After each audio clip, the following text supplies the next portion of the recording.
Hello tout le monde, c'est Jepacor et bienvenue dans un récap de cette semaine de gaming. Au programme cette semaine, 3 sorties. Shadow of the Tomb Raider, NBA 2019 et Torna The Golden Country, l'expansion de Xenoblade Chronicles 2. Avant ça, commençons par le Nintendo Direct qui, après avoir été reporté, a eu lieu cette semaine. Beaucoup d'annonces au programme. Le Direct a commencé en grande pompe avec l'annonce d'Luigi's Mansion 3. Malheureusement, on n'y sait pas grand chose à part que le jeu arrivera en 2019 sur la Switch, ce qui fera plaisir à ceux qui voulaient Luigi's Mansion en HD. Côté 3DS, elle sera toujours supportée par Nintendo en 2019, étonnamment, mais ce sera surtout avec des ports de Kirby au fil de l'aventure, Mario Luigi Voyage au centre de Bowser et bien sûr Luigi's Mansion qui sort déjà cette année. Passons à la Switch, Splatoon 2 passe à la version 4, mais ce qui nous intéresse, c'est les annonces. Alors pour cela, nous avons New Super Mario Bros. U Deluxe qui inclut New Super Mario Bros. 2 et New Super Luigi U. Et enfin des détails sur le online, sauf que c'était rien de particulièrement nouveau.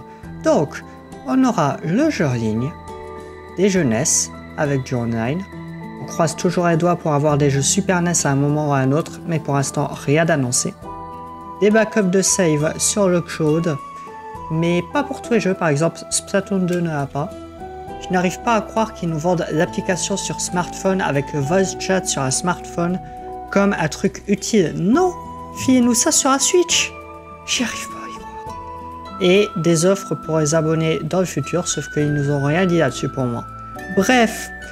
Rien de super intéressant, mais si vous voulez jouer en ligne sur les jeux Nintendo dans le futur, il faudra payer. Heureusement, c'est pas trop cher, 20 € par an. Et vous pouvez prendre un abonnement familial à 35 € pour 8 personnes par an. Retournons au jeu avec Town, qui est notable simplement par le fait qu'il s'agit d'un RPG autre que Pokémon par Game Freak. Et si je ne me trompe pas, c'est leur premier jeu en dehors de Pokémon depuis pas mal de temps, mine de rien.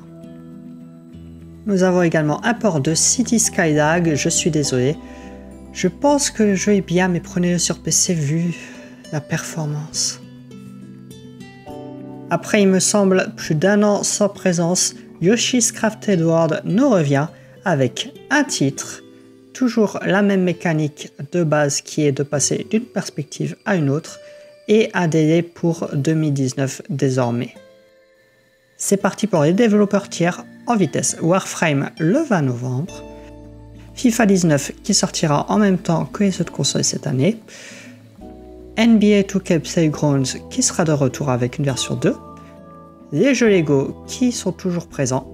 Il paraît qu'ils sont plutôt bons d'ailleurs. Apprenons à compter avec Final Fantasy. Un jeu Crystal Chronicles. 2 jeux Chocobo's Donjon même si c'est un spin-off. 3 jeux Final Fantasy XV Pocket Edition. 4 jeux Final Fantasy XII et enfin 5, 6, 7 jeux 7, 9 et 10 et 10-12 qui arrivent sur Nintendo Switch en 2019. Pfff. On finit avec un doublé. Tout d'abord Marie de Animal Crossing, l'assistante du maire, qui se joint à ce match. C'est une sorte de semi-clone du villageois, un peu comme Mario et Dr Mario en fait. Et pour finir, un Animal Crossing annoncé pour 2019. Ça fera plaisir à beaucoup de fans de la série. Le saviez-vous? Le gouvernement belge a déclaré que les lootbox étaient des jeux d'argent. Et parce qu'ils en ont dans FIFA 19, EA se retrouve sous une investigation du gouvernement. Mais assez de tout ça, passons plutôt aux sorties de la semaine, il y en a 3. On commence par Shadow of the Tomb Raider, qui conclut la trilogie reboot de l'histoire de Lara. Les critiques sont assez partagées sur le jeu, ce qui en fait le jeu de la trilogie avec le score le plus faible. Ironiquement, les sections sous l'eau demandées par les fans sont les plus controversées. Néanmoins, le sentiment commun semble être que si vous avez apprécié les 2 premiers jeux de la trilogie, alors vous devriez prendre le dernier pour voir la conclusion de l'aventure de Lara. Passons à NBA 2019. Alors, pour ceux qui ne sont pas au courant, NBA 2018 était absolument horrible au niveau des microtransactions. NBA 2019 s'améliore un petit peu, par exemple on peut changer sa coupe de cheveux sans avoir à payer. Waouh! Mais le mode My Player reste totalement inaccessible si vous ne voulez pas soit y mettre beaucoup d'heures avant d'avoir du fun, soit payer.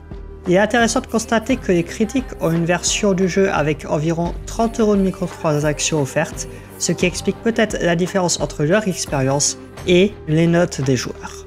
Personnellement, les microtransactions affectant le gameplay sont un non. Passons donc à la dernière sortie de la semaine, Torna The Golden Country, l'expansion de Xenoblade Chronicles 2. Elle montre les événements qui se déroulent lors de la guerre des Aegis, 500 ans avant le jeu principal. Le jeu se dote notamment pour cela d'un nouveau système de combat plus dynamique que celui du jeu principal et généralement améliore le gameplay. Seule tâche, le nombre de quêtes annexes qu'on est forcé à faire pour pouvoir accéder à la fin du jeu.